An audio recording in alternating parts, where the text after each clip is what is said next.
I really still saw girls that were trapped in perfectionism. And in many ways, coding was this metaphor for bravery, right? So girls would come into our program and be like, I can't code. I don't, no, I'm not good at it. And then they would like literally give up before they even tried. But once they stuck with it, they built that algorithm, they built that website. And then they would ask themselves, damn, like, what are the other things I've talked myself out of? And so then orientate them towards an entirely different life that was about bravery.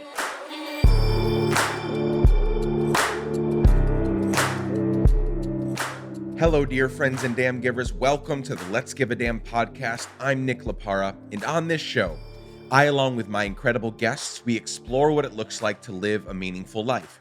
Each one of my guests wants to leave the planet much better than they found it. Let's Give a Damn family, thank you for showing up. I'm so immensely glad that you're here. If you're listening to this podcast episode the day it releases, then yesterday was Martin Luther King Jr. Day. Truly one of my favorite days of the year. I love so much about Dr. King. I think about his life and legacy several times a week, if not every day. He is, after all, partially responsible for me starting Let's Give a Damn in the first place. And during these days when we are fighting against white supremacy, fighting against racism, fighting against xenophobia, fighting against this COVID-19 virus, fighting for justice, fighting for equality and equity for all, and so much more, his words and wisdom mean more than ever before. I could spend the next hour reading quotes and speeches from Dr. King that have deeply impacted me, but I won't do that. You're not here for me, after all. You're here for my guests. But I will share this one quote before we move on. During his Beyond Vietnam speech in 1967, Dr. King said these words: "Every person with humane convictions must decide on the protest that best suits their conditions, but we must all protest." And this is what Let's Give a Damn is all about. We can't do it all. We can't care about everything. We can't fix everything, but we can all do something. We must all do the hard work of figuring out how to contribute, how to give a damn. So that means that every single year that Let's Give a Damn is around, we will continue to honor the imperfect but immensely powerful life of Dr. Martin Luther King Jr., born January 15, 1929, died April 4, 1968. He lived a wonderful, incredible life that we're still benefiting from today. We honor his work. We honor his witness. And friends, if you have a favorite Dr. King quote, let me know by emailing me at hello@letsgiveadamn.com or send me a message at Let's Give a Damn or at Nick Lapara everywhere on social media. I'd love to hear your favorite quote or any way that Dr. King has impacted and influenced your life.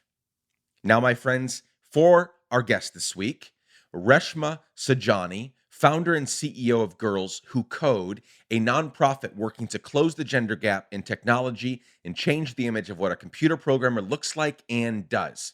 She is also the author of the international bestseller Brave Not Perfect and the New York Times bestseller Girls Who Code. And friends, after our conversation today, please go watch her TED Talk, Teach Girls Bravery, Not Perfection.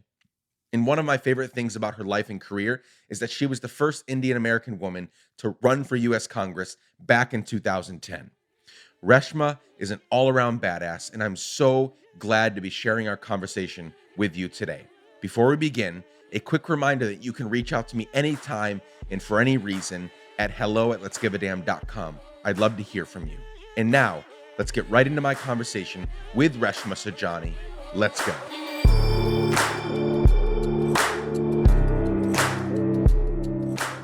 It's an absolute pleasure to have Reshma Saujani on the Let's Give a Damn podcast today. Welcome, Reshma. Thanks for having me. It's my pleasure. Geez, you're an incredible human, and I've been watching you from afar for quite some time. Really impressed with who you are and what you're doing, and I'm glad we get to a chance here at the beginning of a brand new year, hopefully a better year than the previous one.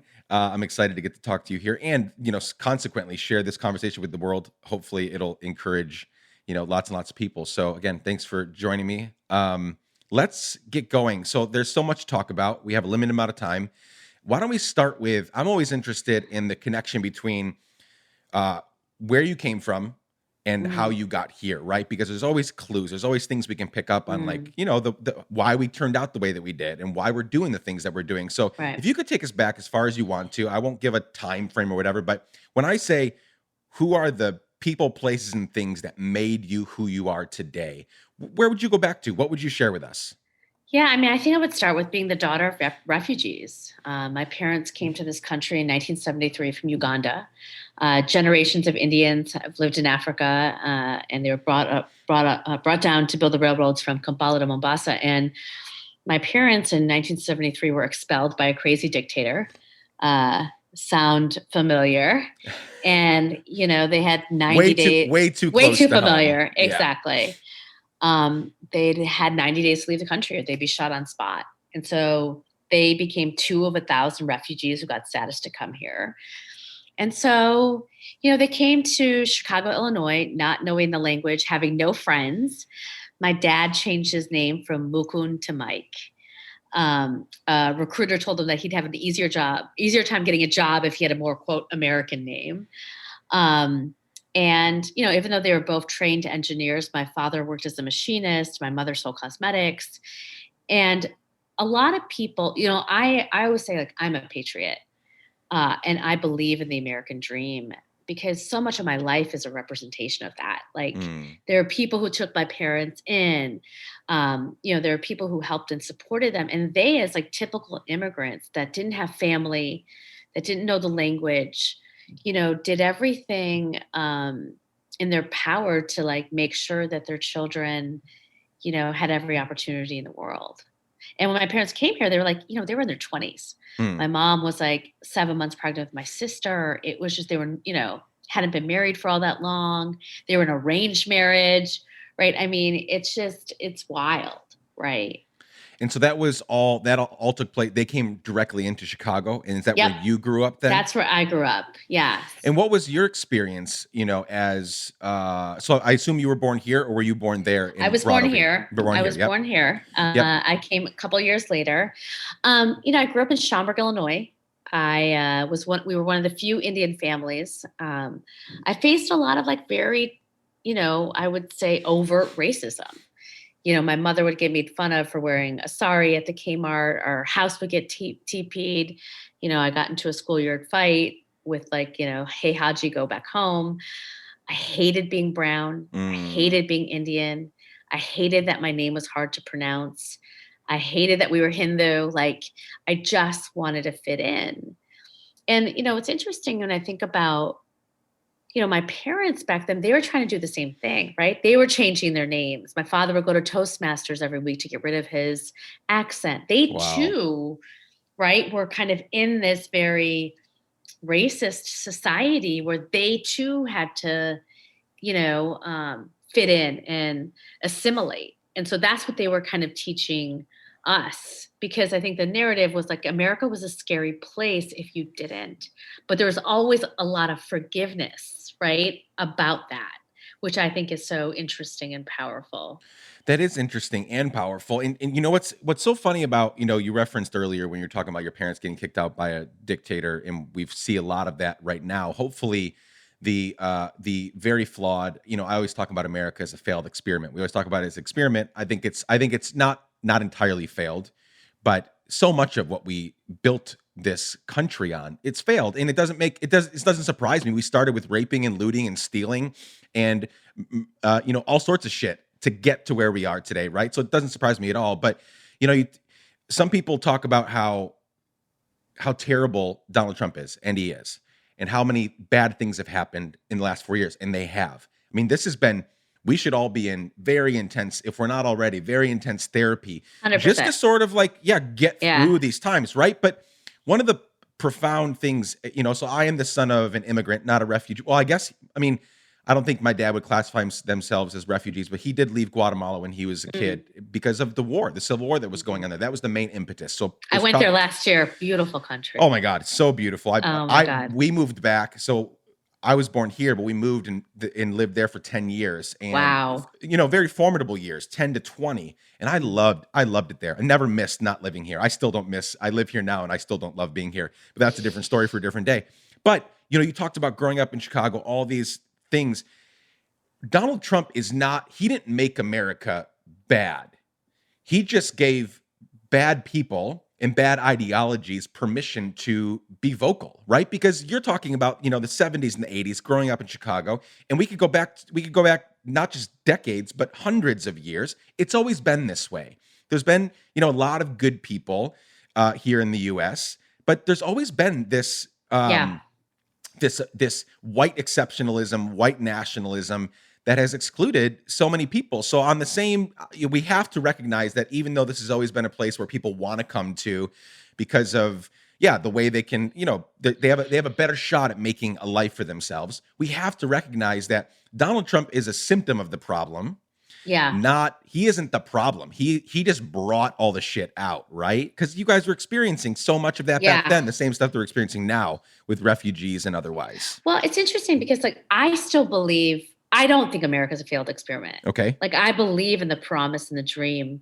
And I think it's realized for some and not realized for all. And now it feels like it's not realized for anybody. And that's why our country feels so broken and so divided. And everybody is looking for someone to blame for their situation.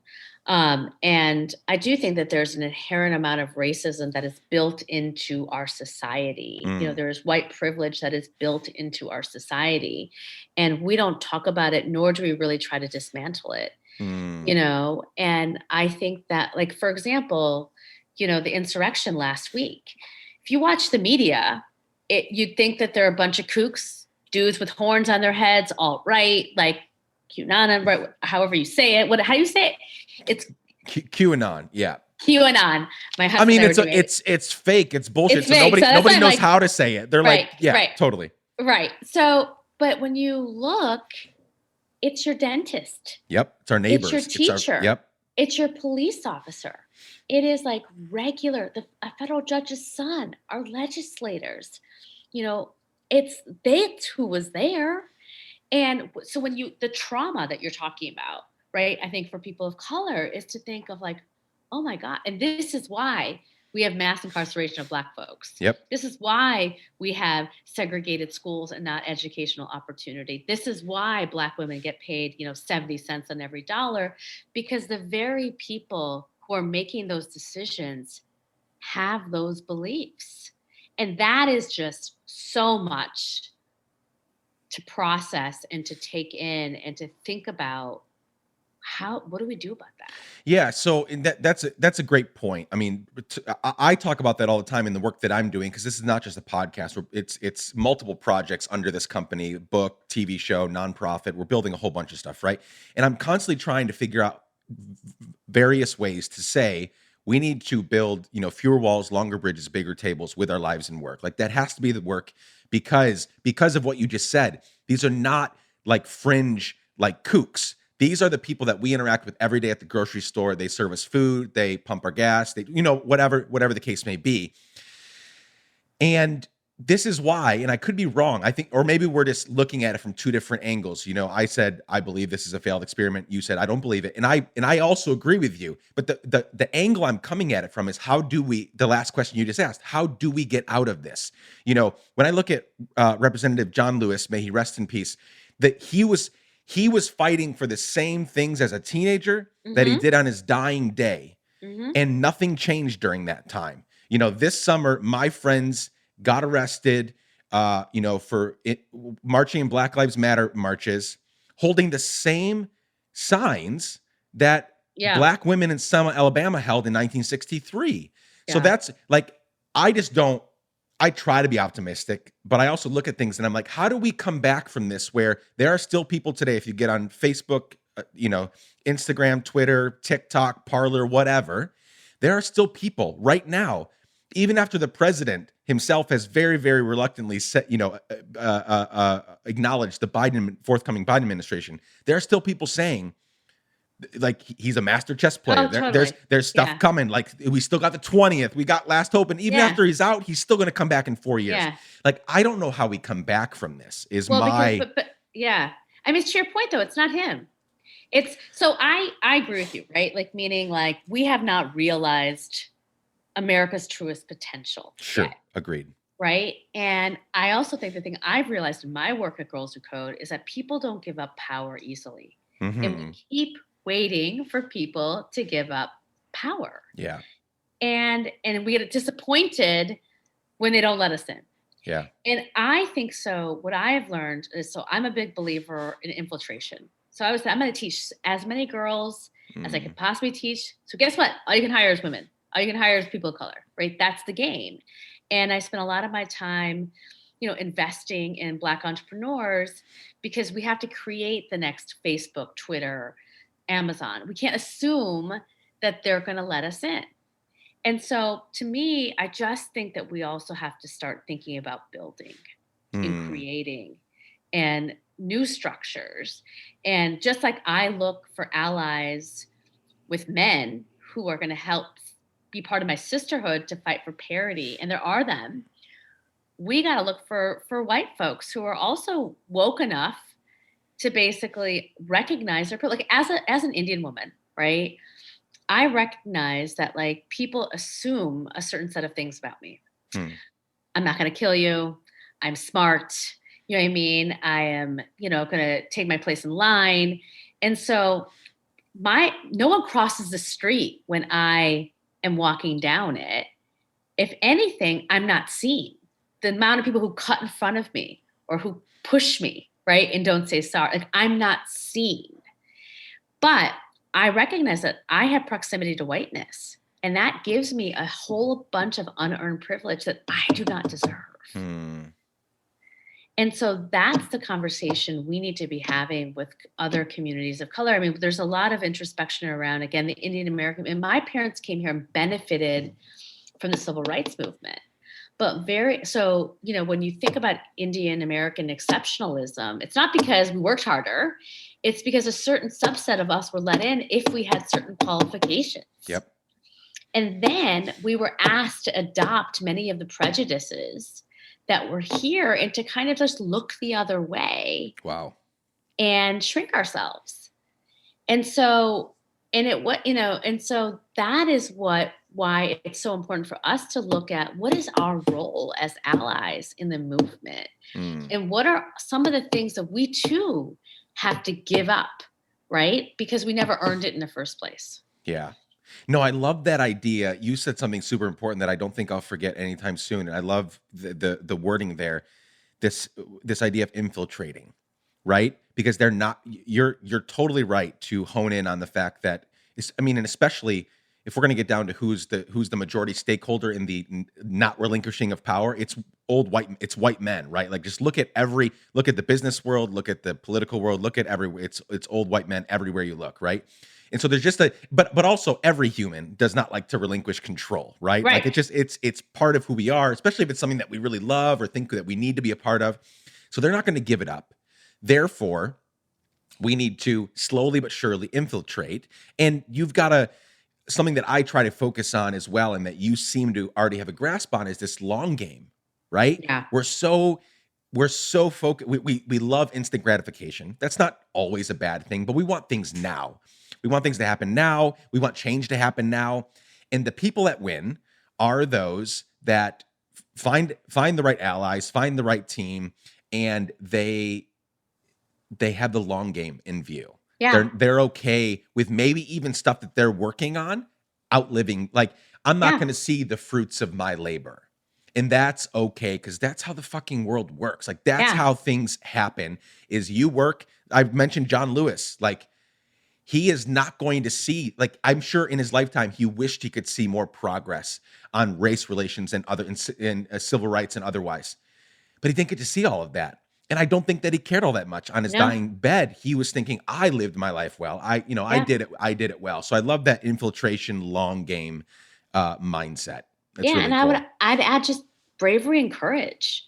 One of the things I love about AOC, whether you agree with her or disagree with her, she is authentic about what she believes, and she lifts other women up with her, right? And so to me, it's like the other thing sometimes we're not that great about as people of color and as women is we sometimes we get there and then we shut the door behind us. Sure. And so I think we have to be very intentional about when we have power, when we have influence, when we have platforms to bring others along with us and to make room and sometimes to step aside for someone else's leadership. Um, and I think the part about courage and about really, and I think I get more courage the older I get in some ways, right? Which is ironic because, Hmm. you think you're like this insurgent when you're in your 20s, but it's really by the time you're in your 80s when you're like, I don't give a fuck. You know Yep. what I mean? Yep.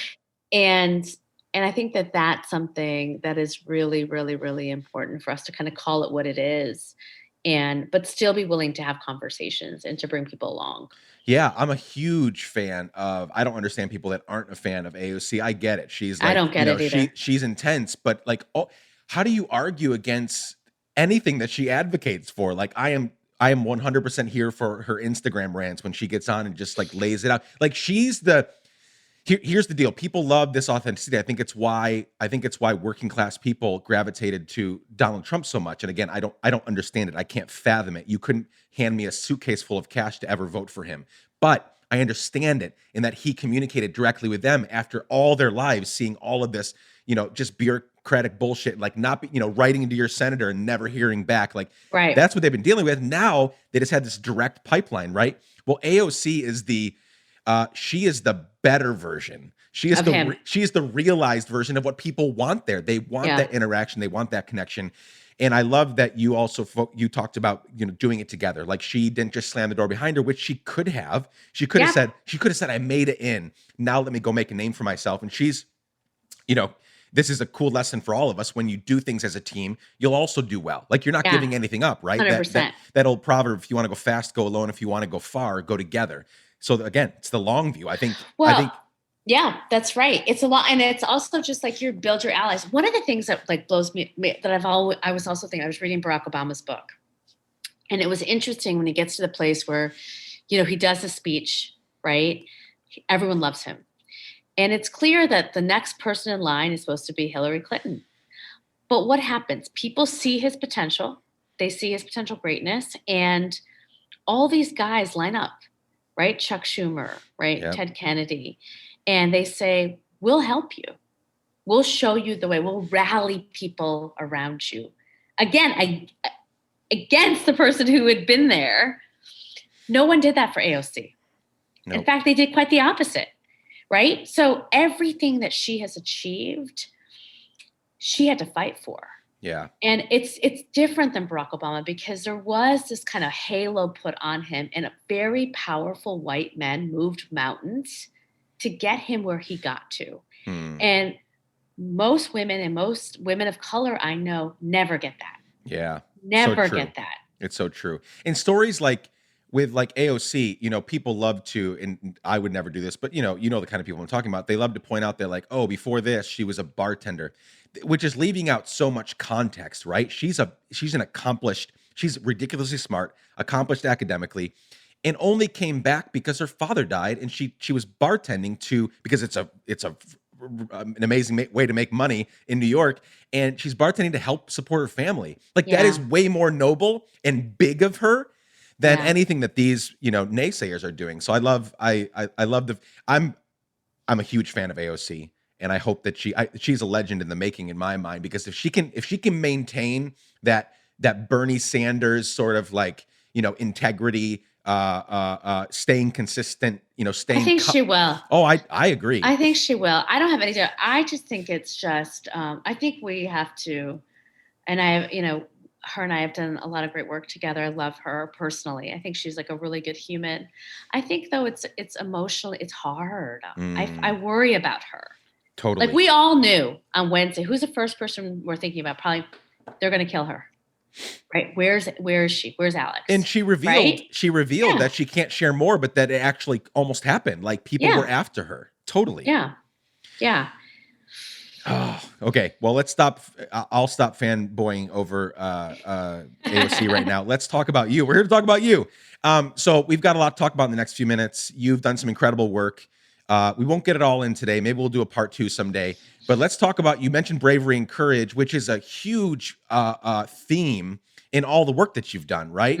So talk about what came first. Girls Who Code came first, right? 2011. That was sort of talk about how that started, why it started, and what sort of happened over the last decade. Yeah.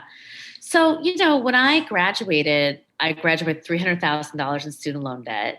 And I was like, I'm going to New York City. And I did what everyone kind of immigrant daughter does. I got a job at a fancy law firm. And I'm like, okay, I mean, I'll pay off my loans in like a year or two, and then I'll go do my public service work. Because flashback, since I led my first march when I was 12, like I had been Wow. organizing for the same thing. What was that march It's great. about when you were 12? So it was, my organization was called the Prejudice Reduction Interested Students Movement, PRISM. I got much better at naming things the older I got. But that's still amazing as a 12-year-old. That's incredible. But it was like, because I was this brown kid in this very white community, and I got made fun of and harassed. And I had this event happen that gave me this big awakening. And I'm like, all right, I'm going to make people more just. And that was kind of what I did all throughout high school, all throughout college, all throughout most of my life. And I think like a lot of folks got saddled with a lot of debt and got put on the wrong path. So now I find myself working in corporate America, and I'm like, how the hell did I get here? And you feel stuck, right? And I finally found the courage to quit and decided I was going to run for office, because that was always my dream, was to be a public servant against like this 18-year incumbent. I thought I could shake every hand, meet every voter. And I was basically AOC 10 years ago, except she won and I lost, but I lost miserably. But I was free, because I was like, wow, like the thing that I have been wanting and fighting for my whole life did not happen for me personally. And I'm not dead. Yep. Like, wow, okay. And it felt really good. And I feel like I'm now back on track, right? And I said to myself, okay, if they're not going to elect me, of all the things that I saw on the campaign trail, what's the thing that I feel like I can make a difference on? And it was really girls in coding, because when I was running for office, you'd go into schools and you'd see, lines and lines of boys like learning to code. And I was like, where are the girls? And, spent a couple of years thinking about the problem, trying to understand why there wasn't an intervention, and came up with this idea, Girls Who Code, and then launched it. And, we built a movement, and we've taught 300,000 girls, reached over millions. We have 10,000 Girls Who Code clubs. Half the girls we teach are under the poverty line. Half the girls we teach are Black and Latina. And we've made this huge movement. But part of that experience, I really still saw girls that were trapped in perfectionism. And in many ways, coding was this metaphor for bravery, right? So girls would come into our program and be like, I can't code. I'm not good at it. And then they would like literally give up before they even tried. But once they stuck with it, they built that algorithm, they built that website. And then they would ask themselves, damn, like, what are the other things I've talked myself out of? And so then orientate them towards an entirely different life that was about bravery, and that was making about the hard choices and taking risks. And so, I've spent the past couple of years really talking to women about this, and building this kind of, and building this bravery movement, and learning how to build bravery as if it's a muscle, right? By unlearning perfectionism. Well, because it has to be a two-prong approach if you want to holistically attack it. Because yes, if you're getting, early on when I started Let's Give a Damn, and I still have it in the back of my mind, but I had a lot of parents come saying, okay, what's Let's Give a Damn for kids? Because really what you're trying to do, what I've spent the last 3 years doing on my podcast and now this growing thing, is trying to help adults unlearn a bunch of shit that they learned early on, right? Just bad, like wrong focus, wrong priorities, thinking it's all about you, where your money goes, where your time goes, all that stuff. What if you got them when they were kids? What if when they're still spongy enough, when they're still learning, when they're still pliable, they're still figuring out who they are, what they want to do? Well, yes, it makes sense that if you're going to holistically, approach this issue of caring for girls and women, well, you've got to go talk to the women who are in that. They didn't get that when they were younger. Right. You weren't around when they were younger to say, wait, it's not that you don't get coding. It's that you're believing a lot of lies in your head. You've been fed bullshit for years, even at your young age. And now I'm going to help you like push past that. You can totally code. Yeah. You can totally get this. I see with my kids. I've got 3 kids, 6, 7, and 8. And those are their ages, not their names. I'm not Elon Musk naming my kids numbers. But I see it every single day. I saw it this morning with my son who's doing virtual school, and my amazing wife's, doing all that in the house in front of me. But like he was reading these like words, and he's looking at it and he's looking at it. And even at a young, like there's so many things we can help them push through, in other words. And Yeah. so I love that you are also speaking, over the last few years to women as well, because they, even at this point in their lives, in their 20s and 30s and 40s, or whatever the demographic is, they need to kind of capture that bravery and that Absolutely. courage and unlearn a bunch of stuff Yeah. that they're still, which is probably not helping them in their relationships, jobs, even at this point in their lives. Yeah. I mean, I think it's like this idea that it's never too late. Like, I think No, sometimes it's we think, not. oh, I'm 45, it's too late for me. Let me focus on my daughter. And what I always say is they're watching you. Like, they're getting it Yep. from you. Like, Yep. if you don't change, they're never going to change. And in many ways, we are this kind of like generational, like replicating the things that we're doing, like with our, with our mothers. And I think COVID has really deepened this sense of kind of perfectionism, because many of us, when COVID-19 started, it was like, oh, go bake banana bread, like learn Hmm. how to like play the guitar and do your work and homeschool your kids and do all these things. And, I think many women thought like that's what they were supposed to do. And it was like, no, your only job is to stay alive. That's your only job. And you would think that a pandemic would kill perfectionism, but if anything, it's incited it. Yeah, I totally agree with that. That has been my experience as well in my relationship circle. So the organization is now a decade-ish old. Incredible work. You put out some of the numbers a few minutes ago. Some of the reach. Talk about for a second some of the like ups and downs of running this organization, right? Because one of the things that I tried to, focus on this show is when we're talking about projects, whether they're for-profit companies, nonprofit companies, or just like, yeah, actual projects, there's this desire always. You think you have this amazing idea and you think it's going to like take off and, overnight sensation, the whole thing. And we have a problem in this super fast-paced culture that we live in, where we want things now. uh we have a problem with sticking with things long Yeah. enough. Like we really believe in it, but then it doesn't work. And so it's off to the wayside, when really that could have been something tremendous had you stuck with it for 5, 6, 7, 8, 9, 10 years. We wanted that to happen in 6 months. And like, I think this is a great idea. Why don't you all think this is a great idea? And so talk through like just for a couple minutes about the journey. Like, how has that been, like building this thing up? What have been Yeah. some of the struggles and some of the wins? Well, I think first was like I wasn't a nonprofit leader. Mm. When you know me, like I like to go fast and I like to go big.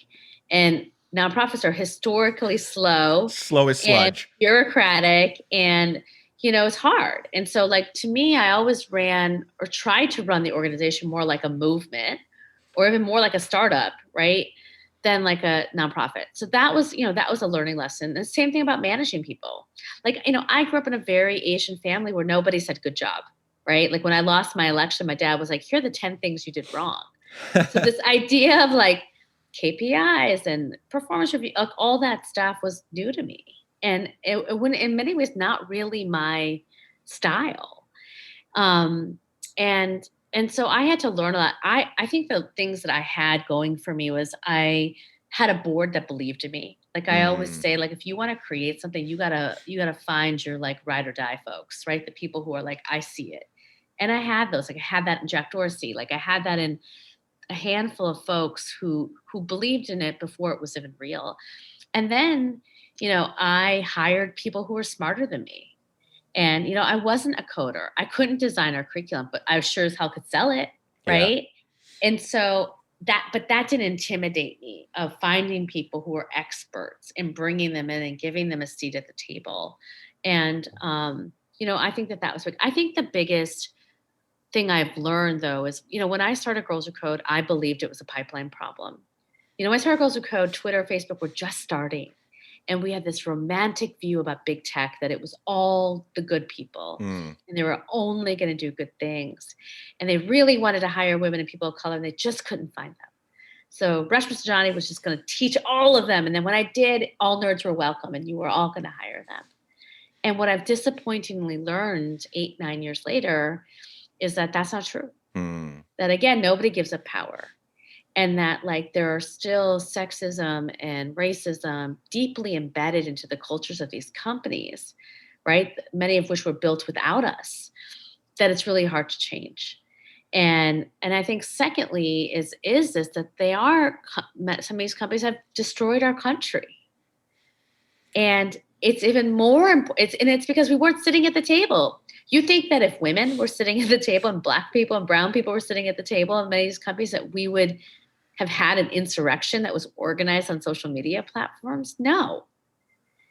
And the magnitude of that, right, and the reckoning of that is enormous. So how's the infiltrating going in this arena, right? It was going great before COVID happened. I mean, no, I'm sure. Yeah. Look, we have not been afraid as an organization to call people out and have paid the price. Last year, I think I lost $10 million in my big mouth, and I would do it again, you know? And so I think that's the hard work. I was happy to see that Google employees had unionized, because I think we were expecting companies to kind of do the right thing, and they're not going to do the right thing on their own. So that made me really happy, and I think happy for the future of our students. But the infiltrating is happening. I mean, we've moved the number of women in computer science from 16% in college campuses to in the 30s. Wow. 30%. And so you're going to see the same trends happen. I mean, I think, you know, if we will get to gender parity by 2030, 2027 is our goal. And COVID threw that off though a little bit. I'm not going to lie. And I think we've rebuilt the organization, built viral programming, doubled down on who we want to teach. And I think now it's, again, getting our economy in the right place to have those job opportunities open for our students. Yeah. So in I think it's apparent in which ways COVID-19 hurt this industry, right, in the work that you're doing. But how are you all sort of adjusting? Because it's very clear that we've done a piss poor job at taking care of this virus, right? We're still, I mean, there are countries that have eradicated it, and we're at our worst, peak ever. And now we're fucking up the vaccine rollout. Like, that's so terrible. And we're just not, we don't pay attention to, we have it seems we have little room as a people for facts and, looking at good examples and then following them and doing hard things, right? Like, Americans always talk about how hard and tough and brave we are. And I'm like, we're not tough because the science is out there. I'm doing a project, a COVID zero project right now with Yanir Bar-Yam, a MIT trained renowned physicist. And we're trying to get more communities convinced that forget the government, they're not going to help you, but you as a community can get to COVID zero. We just follow what New Zealand did, what Australia did, what Thailand did, what Taiwan did, what Tokyo did, these cities and countries that have anyway. So we're not in a good place here in this country. No. And, the virus is mutating at this point, and we don't know if these vaccines are going to be super effective, blah, blah, blah. So how is the tech world changing? And what is Girls Who Code how has it changed the vision or the direction? So I can't speak to the tech world because I would say from a Girls Who Code, but you're absolutely right. So like the school systems, like our principals and teachers are heroes. But the Department of Education, government leaders have screwed it all up, right? The fact that there are still, so many kids here in New York City that don't have Wi-Fi, that don't have high-speed Wi-Fi, that don't have devices, and that aren't, like 20% of kids aren't logging on. And this is consistently now happening for a year, because we're coming on a year. Yep. And you haven't figured it out is just inexcusable. So I think what we have done is said, same thing, like forget about government, right? We are going to keep teaching girls and kids in the hardest to reach communities how to code. So, we built a virtual program. We sent to everybody a hotspot and a Wi-Fi. We taught 6,000 girls this summer. Amazing. We're going to do the same again next summer. And now we're really thinking about how we can, the big problem that we're facing right now is we used to have 10,000 Girls Who Code schools. Now, many of these schools have shut down their after school program because they can barely do what they need to do in the school day, right? So what do we do about that? And that's the real thing we're thinking about how to solve that problem so we don't leave kids behind. I mean, they say that this is the lost generation. Like we're not going to lose, we're not going to lose children because hospitals were overrun or because of the virus. We're going to lose them because they didn't have a high-speed Wi-Fi in a device. Yep. And for a year, you can't get that back. And so that is, to me, the problem I've been really thinking about, I'm focused on, and like what we and organizations like us can do to fill that void. So let's spend the last couple minutes. I mean, we could talk for an hour on that, so we won't. But that's just, those are huge problems that I'm glad your brain and heart are working on those. Let's spend the last few minutes talking about bravery. Yeah. You've written an international bestseller called Brave Not Perfect. You've also given a pretty, a TED Talk that has gone all over the place with the same title, I think, right? Yeah. Brave Not Perfect. And you have a podcast called Brave Not Perfect. So talk about that idea. First, how do you define bravery? Yeah. And second of all, like really hammer home why brave, not perfect is the message. Why is that what you're banking on? Yeah. So one of the things I saw when I was at Girls Who Code is like when people come to our program, like nobody knows how to code. Mm-hmm. And every teacher, whether they were in Michigan, New York, California, Seattle, would tell me the same story. They'd say, during that first week, when a student is learning how to code, the student will call her teacher over. And then she'll look at her and she'll say, I don't know what code to write.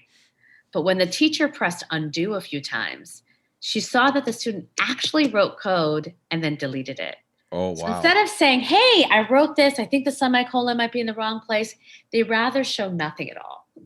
I tell this story at TED. This talk goes viral, and I am inundated with women saying, I do this too, right? With men saying, my daughter does this too. And it didn't matter whether they were teachers, dancers, doctors, artists, right? Retail workers. Somewhere along the line, they were deleting the code of their life. And what I mean by that is that they were giving up before they even tried. And so I wanted to understand, is that true? Like, when did we learn that? And more importantly, can we unlearn it? And so what I always say to people is like, go to any playground, you'll see how it starts, right? We tell our boys, I have 2 sons, climb to the top of the monkey bars and just jump head first. But with our daughters, it's like, be careful, honey. Don't swing too high. Is your dress dirty? Come over here, let me clean you up. Wow. Right? So we wrap them up with this bubble wrap. And it starts in the name of physical protection. There's something that we have, like our girls can't get physically hurt. And then it extends into emotional protection. So like when your daughter sucks at gymnastics and she comes home and she's crying and saying, Daddy, I hate it. What do? You pull her out and you put her into swimming, right? And so while boys get comfortable facing rejection and failure, girls are inoculated from that. So when they hear feedback, it feels personal. And so perfectionism then has havoc on every aspect of their life. So you see it in school, right? When if you declare economics as a major, if you get a B in your first course, women drop out. Whereas boys are like, I'm getting a B, I'm running for president, right? You see it in mental health. Women are suffering from anxiety and depression at twice the rate of men. And you see it in leadership, where men will apply for a job if they meet 60% of the qualifications, and for women, it's 100. So I always say, like, if we're waiting to be perfect to lead, if we're waiting to be perfect to live, we'll never close the leadership gap. So the solution to that is bravery. Bravery, right, is the antidote to perfection, right? It's basically the thing that when you start practicing, it helps you build this muscle of unlearning it. And so I always say, like, what does that mean, right? So the first thing is like, what are the steps and the tools that I have to do to like start building that bravery muscle? So a couple of things, right? First, I would say, like, you can't be brave if you're tired, and you'll appreciate this. You sleep 3 hours a day, you wake up in the morning, someone comes in with a great idea of what you should do and the next business you should build. You're like, hell no, I don't know about that, because you're exhausted, right? Most of us, including your partner, I'm sure, we're tired, especially right now. And so we're not raising our hand for that promotion. We're not raising our hand to like build that business. We're just trying to get by. And so we have to create a culture where we are allowing women and mothers to rest, and bravery will follow. I think the second thing is we have to create a culture where we practice imperfection.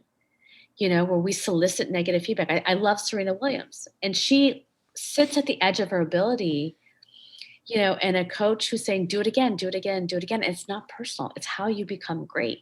Mm-hmm. And so you got to send that email with a typo in it and recognize that no one cares. Mm. When you get rejected, you put that letter on your refrigerator and you stare at it every day as a reminder that no one can tell you that you can't do something. You raise your hand and you fake it till you make it. And, you do the things to kind of build that muscle and to recognize that you don't have to be perfect and the world will not end if you are not. And that there is a gift in failure, that the greatest teachings and learnings come from getting it wrong. So there's a whole host of practices that I kind of set out in terms of how you build that bravery muscle. And that means how you unlearn perfectionism. That is a beautiful, beautiful, beautiful message that I hope that everyone hears and re-listens to the whole conversation with the last 5 minutes, because I have found so much joy. And again, I'm speaking, from a male perspective, but I have found so much joy in failing often and failing publicly. Like Yeah. I almost thrive on it. I put stuff out really quickly, really fast. I've started so many projects that just didn't work, and I have no like I've and it's not like I've gotten callous to it. That would be bad. I actually really not revel in it, but I enjoy it because Mhm. every one of those are a teaching experience, and every one of those are me. Like as you just said, the world didn't stop because I fucked up. Yep. The world, nothing stopped. Nothing stopped. Nobody waited around for, and nobody changed their opinion of me because I failed publicly or because I fail often. Yep. And so much more. I'm already like I'm a extroverted, outgoing dude, right? So much more for women that have all these pressures put on them from the system, from culture, from society. So much more our girls need to grow up believing that. Like Yeah, that's right. really believing that Yeah. bravery is monumentally more. It's way more important than Yeah. perfectionism. Well, and It doesn't matter. that's right. And that's why I've been talking a lot about this idea of a Marshall Plan for moms, because I think Yes. especially now, right? It's like when I think about it, like when my school went remote and they came up with a schedule, no one said to me, "Hey, Reshma, can you log them onto Zoom at 9 and then 10 and then do this assignment and then teach them to read?" Like, no, we assume that mothers will be society's social safety net. And now what has happened? 2 million women have left the labor force. Yep. Last Friday, they released a jobs report, all 140,000 jobs lost, Or women. all Yep. were women, I saw that. right? And alcoholism, mental health issues, like it is just because the country does not value our labor. And so you do not value what you do not pay for. And like every mom I know, she's not waiting for a vaccine. She's just waiting for the schools to open. That's when her life changes. Man, I have to go every time I walk back in the door from my shed out here. First thing I ask is like, "How are you? What do you need? What do you need from me?" Like right now, because I just know that this day was hard. Why? Because you had to do school for 3 kids. You're running from Yeah. laptop to laptop, basically being a glorified IT person, right? Yeah. Just making sure everything's going. And yeah, there's nobody's saying, "Okay, how much should we pay Becky because she's Yeah. doing this now?" Right. And they should. Because the thing is that when every mayor and governor is deciding what to do with schools or what to do with X policy, they're thinking about the HVAC, they're thinking about their teachers, what should we pay them, what should we do, do I need to build a building? But they're not calculating, well, what's the cost for moms?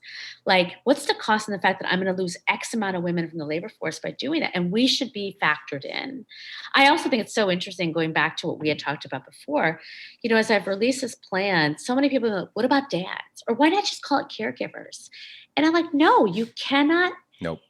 It's not men who are leaving the workforce. It's not, we lose and if it was, I'd call it the Marshall Plan for dads, right? Like Right.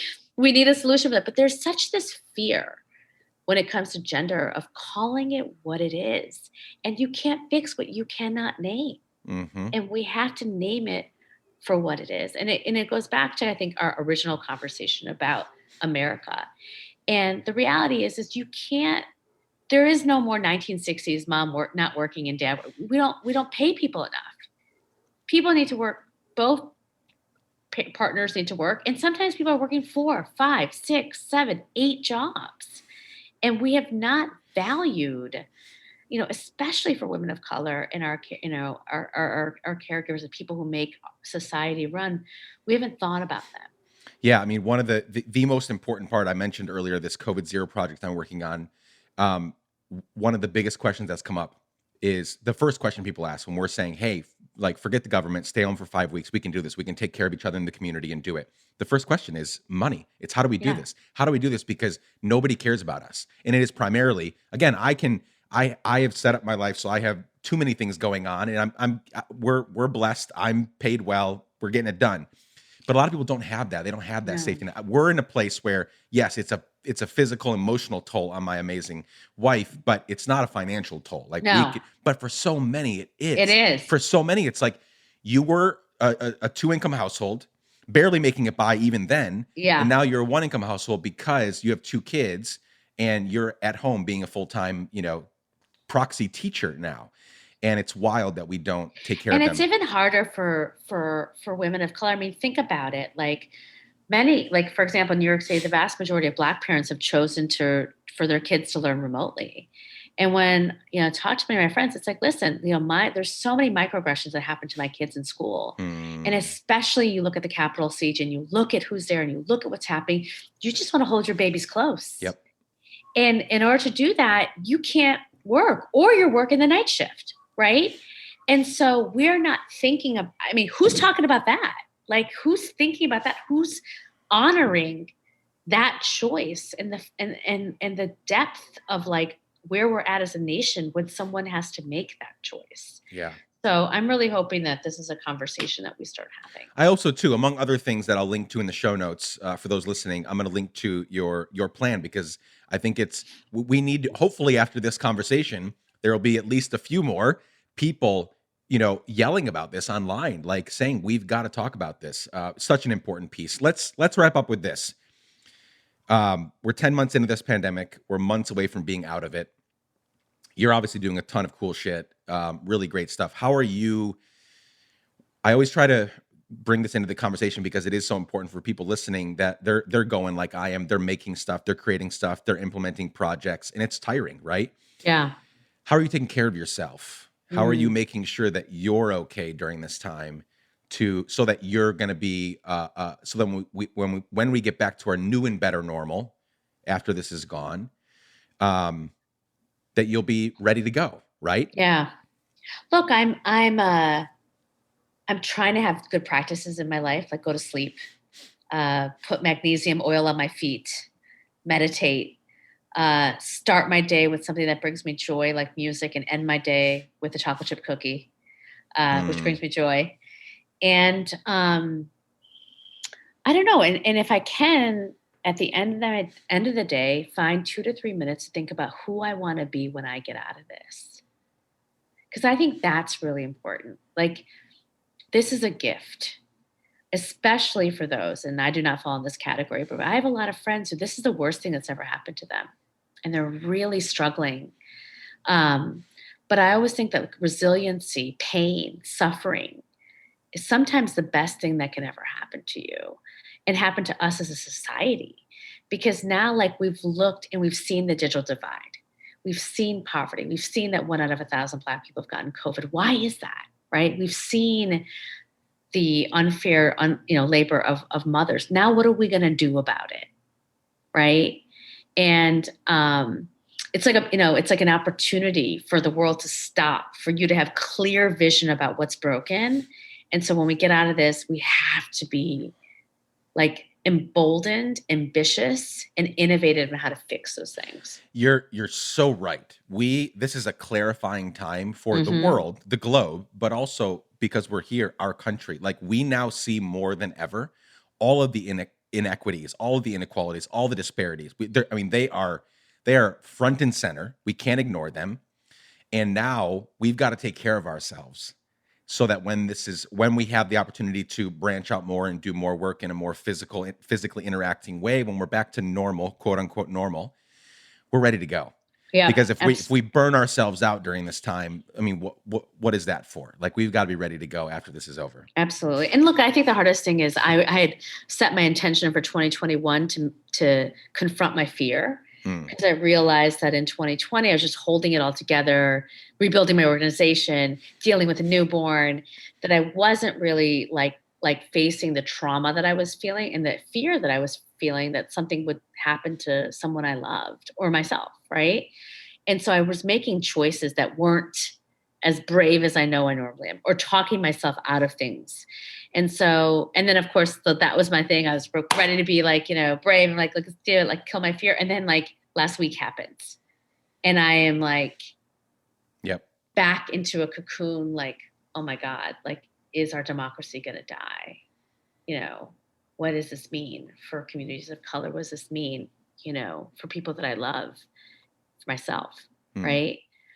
But I think that that's our biggest challenge personally, is to like get over the fear and the trauma that we're all holding.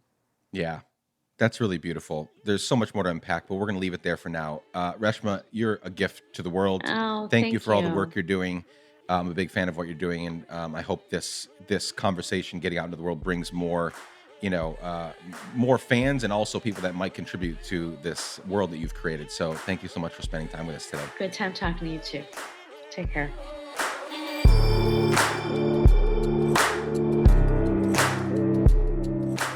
Friends, thank you so much for joining Reshma and me today. Make sure to follow Reshma Saujani and Girls Who Code on social media. So much goodness there. Visit letsgiveadamn.fm for more resources and links. Lastly, thank you all for listening. I'm truly honored that you come back week after week after week to listen to these conversations. 2021 is going to be an incredible year of growth for us, and I'm so glad you're here for it. This show is produced by Chad Michael Snavely and the team at Sound On Sound Off Studios. The music is by our friend Propaganda. You can reach out to me, to us, anytime at hello@letsgiveadamn.com. I love you all. Be safe. Keep giving a damn. Bye for now.